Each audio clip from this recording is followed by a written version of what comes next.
Yo no sé lo que es el amor. Me dicen que está en algún rincón cerquita de mi corazón, pero yo nunca he sentido nada de eso. No creo que sea para mí. Solo sé que tan solo soy una mujer que nunca aprendió a amar y a confiar que alguna vez puede llegar aquel hombre.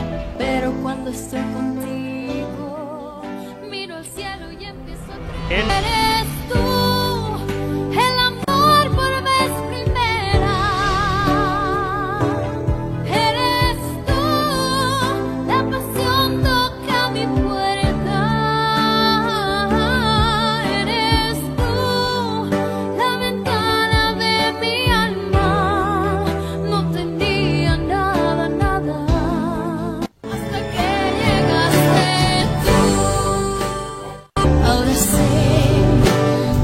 Es el amor, lo siento por ti, vive aquí entre los dos, en tus ojos tristes que ven, más allá de la mirada, donde se refleja el tiempo y el destino que un día nos unió.